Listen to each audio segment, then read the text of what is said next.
Welcome back to Bubbly Suds. Hey. What's today's soap? Ichabod Crane. Ichabod Crane, yes. With this soap, we had a bit of an issue with my embeds. They melted. They melted. But if you watch to the end, you will see how I fixed that. Yeah. So let's get making some soap. To our oils, and both are at room temperature.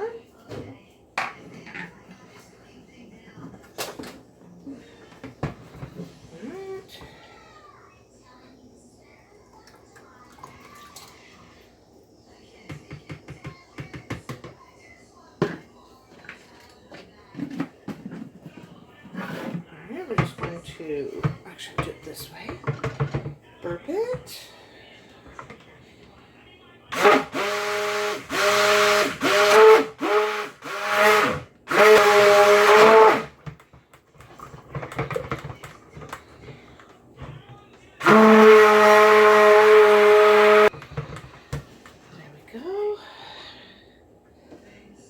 Okay, so today we are doing, I'm going to do the 3 layers. I'm going to do black, I'm going to do red, and I'm going to do green. And the black is going to represent, once I get in, I start telling you the story of Ichabod Crane, which is who we are doing today. I'll explain to you how they talk about witchcraft. And then I'm going to do green and red to represent the apples, because they talk about the apples and green apples. So the colors that we're using here, we are using just a black oxide, and that's from Nurture Soap. And we are using magenta, which is from Brambleberry. So I'm going to separate these into 3 even containers so that my 3 levels all accurate. Actually, I need to measure this. And I already measured, I've measured my bucket before, so I know how much the bucket weighs. Oops. So I will just minus the bucket from the weight. So as I was saying, we are doing Ichabod Crane today. Okay, let me get this calculated and be right back. Okay, so I got that measured out. So our story is about Ichabod Crane, and he is a school teacher. And he came from, I think, Connecticut. I think that's what it had said.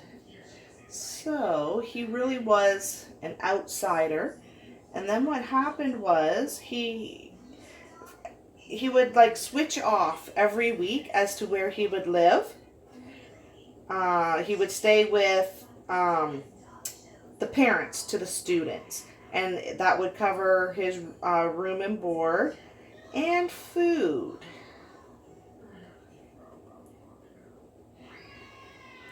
And it says that he was a very, very big eater. Okay, so there's 1. Let's put that to there.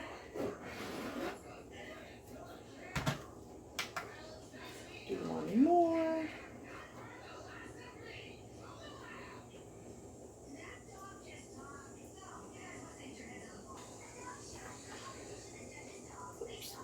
Now, let's just see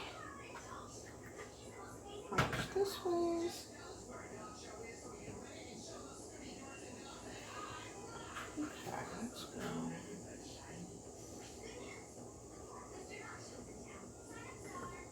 Here we go. Okay. And we will start with the darkest. We're going to start with the black.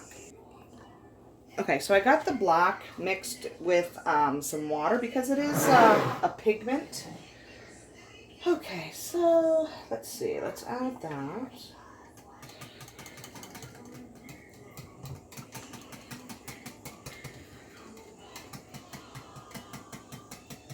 So with the research that I did and plus reading the story, some say that the place as Sleepy Hollow, that it was bewitched by an old German.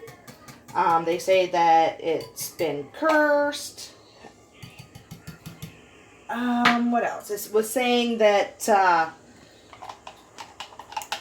an old Indian chief used to do his powwows there and all kinds of things. So they were very, very superstitious in Sleepy Hollow.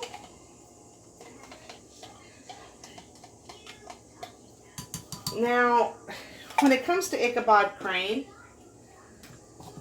they describe him as not very attractive. He's very tall and lanky, and his head is too small for his body, and he's got a huge nose, huge feet. His clothes are too big. I'm hoping that this is going to be dark enough. So yeah, so he was not an attractive man, but because of his status as the teacher, the older women, they were attracted to him because of, like I said, as his position, not by his looks. I gotta clean this up. Okay. So, I'm going to do these one at a time. So, I'm going to add the fragrance oil here. And the fragrance oil that I am using is from wholesale suppliers. It's the apple pie. And I chose the apple pie because Ichabod Crane was all about his food and his desserts. And he does talk about the apples. Okay. Looks like it might speed up Trace a little bit, but not too bad. Also, what it said about Sleepy Hollow is that it has the most shooting stars than any other place in the country. So they kind of looked at that as well as superstition. Okay, I think this is good. Just want to make sure it's nice and incorporated.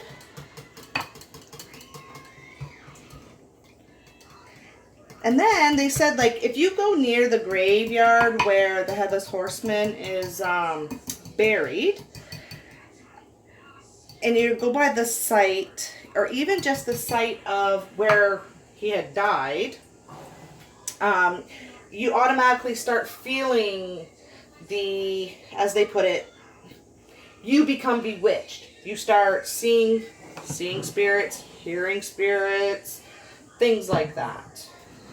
Okay, let's get this poured. Just want to make sure you can see this well. We're going to go with the black.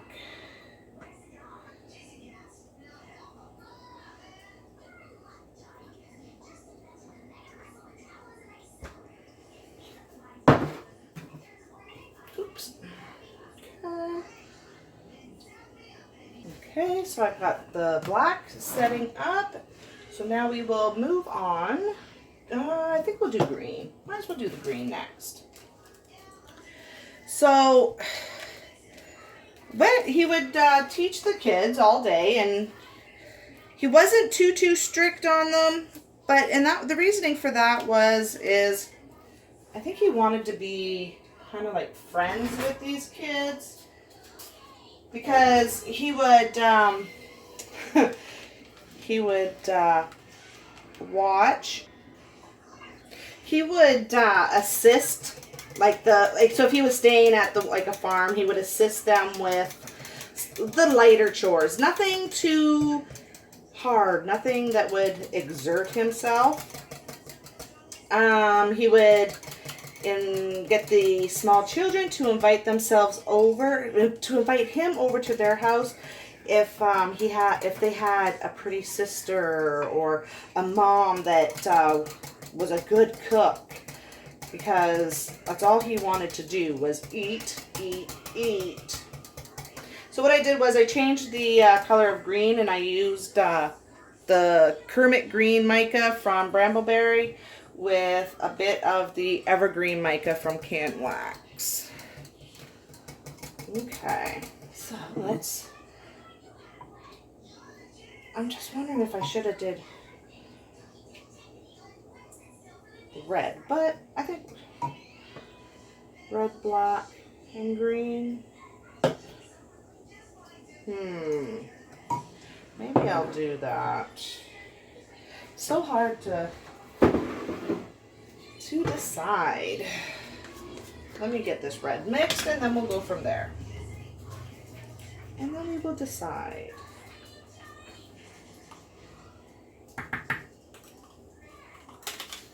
Okay. There is that. All right. So, and while he was at the homes and eating everybody's food, he would sit. He would rock babies to sleep. He would hold them and jiggle them, and he was like trying to think of the word. He knew what he was doing, how to get these women to think he was this great, wonderful guy, when really all he was thinking about was the food and what he could get from doing this. He wasn't there just to be nice. Yeah, I think I'm going to go green. It is so hard to decide, but we're going to go green. All right, let's add the fragrance oil.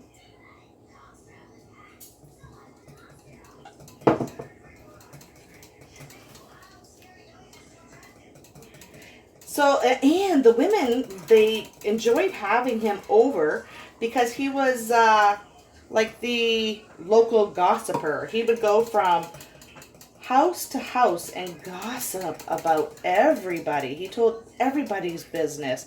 And you know, what a way to get in with the women, right? To be part of their gossip.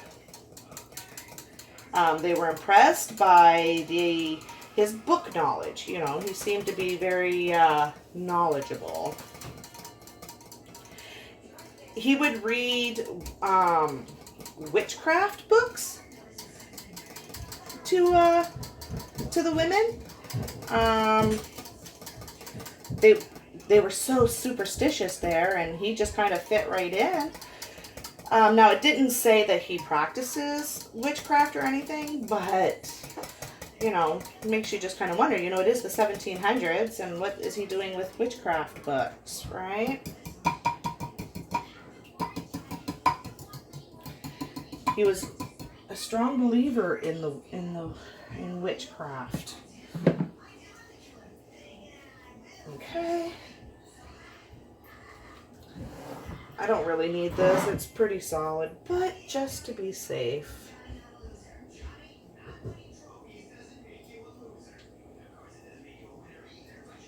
Okay. Let's make sure this is nice and level. Hang that down. Let that sit up for a minute. And he was like a very suave, elegant kind of guy. He knew what to say.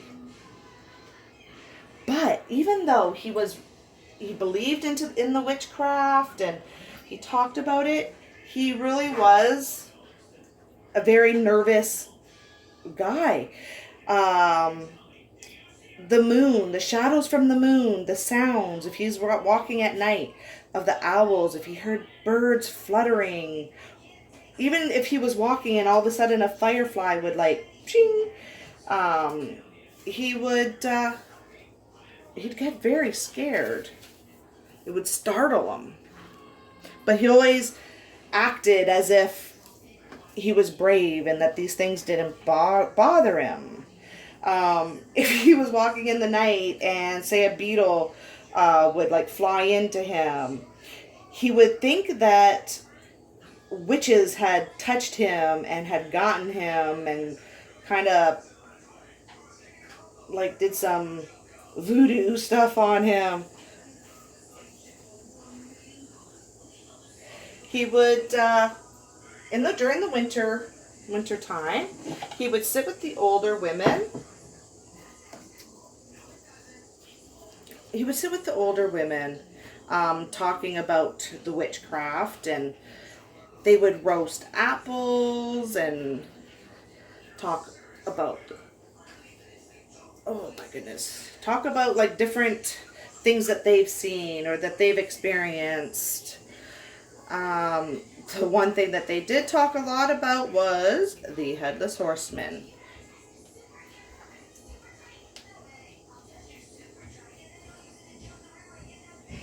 For him, he got, I guess maybe pleasure out of thinking that he was frightening them, but in reality, they were frightening him.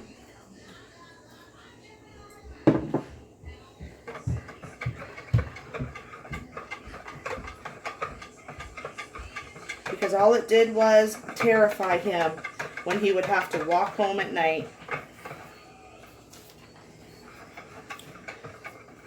Now, he was attracted to Katrina, but it wasn't so much her that he was attracted to. Yes, she was very beautiful. She was a flirt. She flirted with him and everything, but it was her money, her wealth that he was after.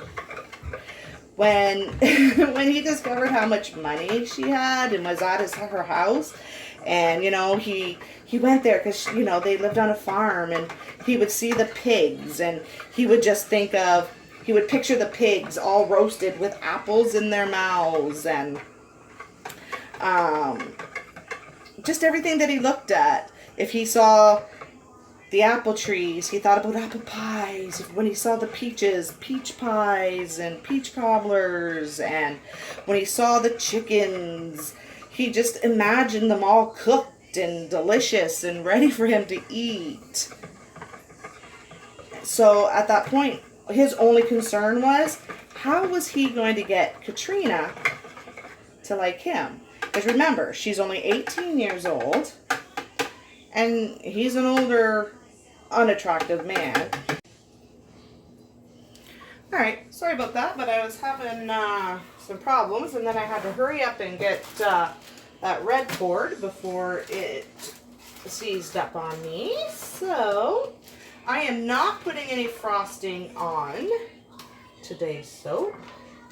I have some really cute embeds here. I've got little witches' hats, some cauldrons. I've got these cute little books that say Book of Spells. I've got witches and some little witches' shoes and some tiny little cauldrons. Oop, oh, I dropped one. Alright, so I'm just going to place these on here. I'm not really putting them in any specific order. Just going to put them on there. Some will get cut, but that is okay. Oh, he was, he was trying to win over Katrina. Let me see. So he was invited to a party, and he was so excited. He left school early. When he got the invitation, he left the kids alone. He just took off, was doing his hair, everything. So he goes to this party, and he borrowed the horse. It belonged to the farmer that he was staying with, and it was like an old workhorse. It was like so old. It looked as bad as he did. But I guess when the horse was in his prime, he was a very, very fast and good horse. So he takes this horse. I'm going to presume he didn't even ask permission. He shows up with this rundown horse. And you got to remember, he's all scrawny and these big nose, big ears, huge feet. And then Brom shows up, and he shows up with this great, wonderful steed, and, he's thinking, ugh, making him look bad on this horse. But Ichabod, he doesn't care. He doesn't care. He's just very proud of himself. Apparently, he's a very good singer and a good dancer. So I believe that Katrina invited him to this party just to make Brom jealous. She just continues on leading Ichabod on, flirting with him. Apparently they danced all night, and everybody started telling their ghost stories. Even Brom got into telling his stories.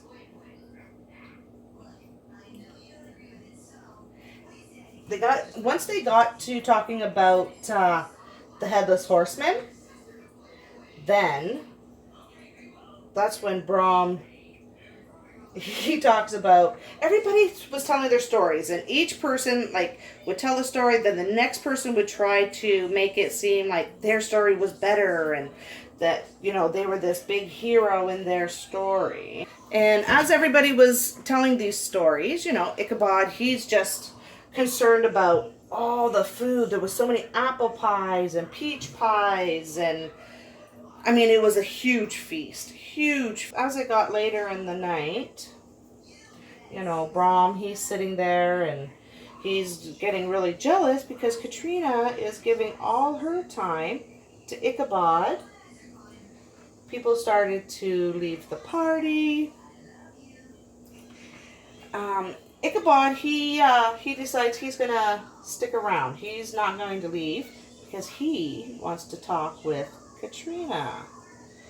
So he goes over, he talks with Katrina, and, it appears that Katrina has put Ichabod into the friend zone.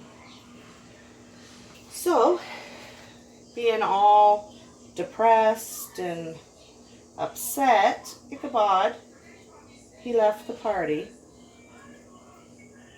Now, nobody knows, what Ichabod and Katrina were talking about.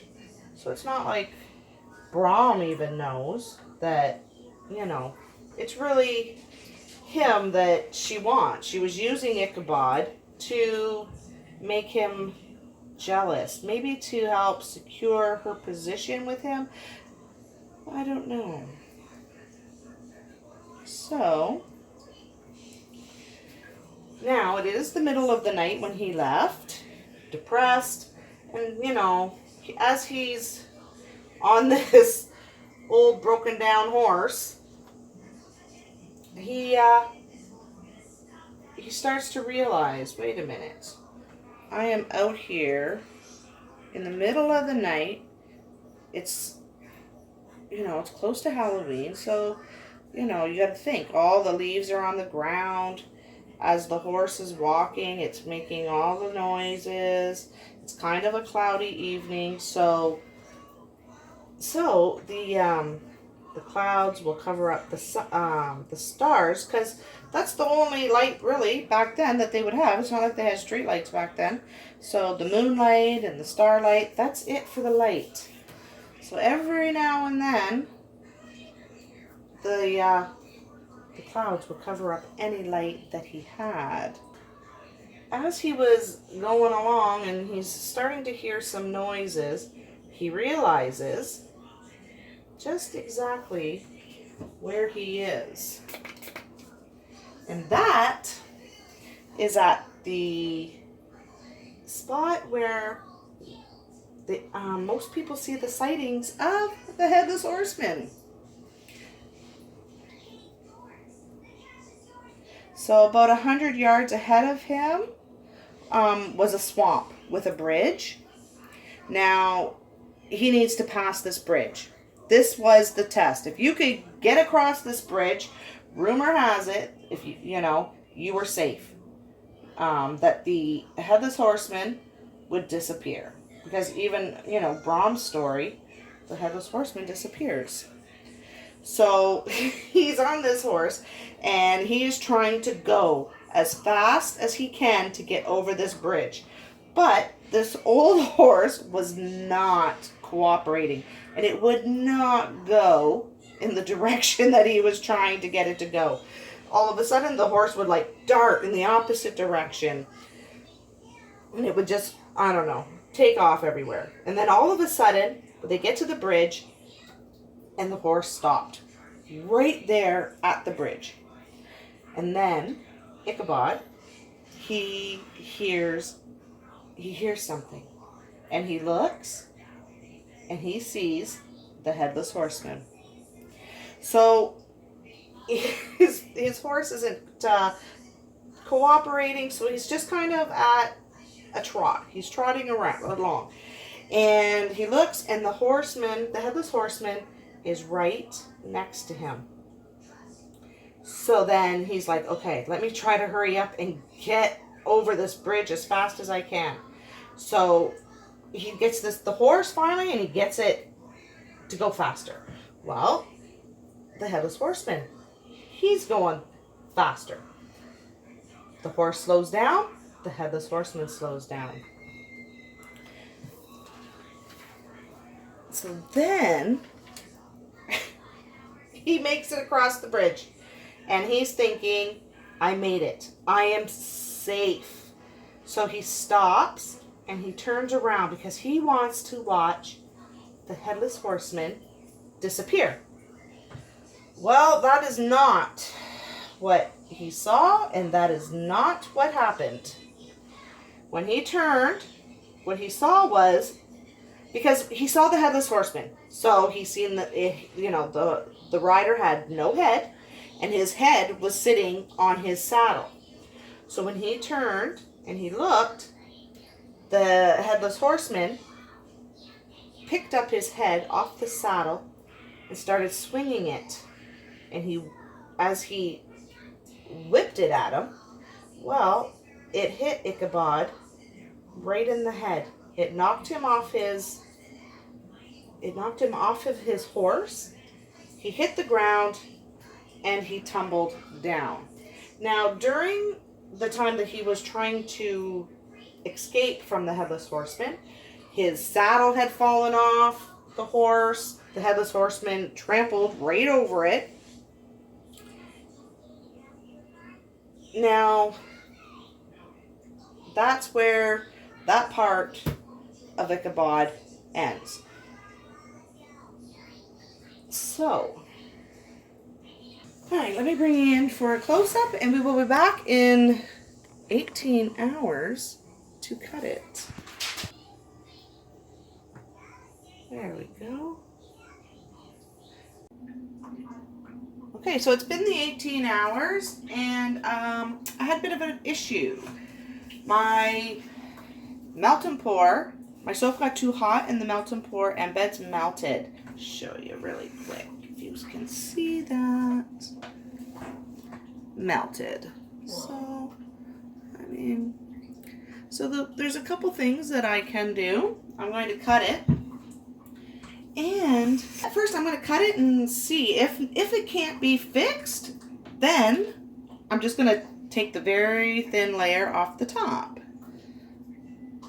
So, but it does smell amazing. I really like this fragrance. I'm definitely using it again.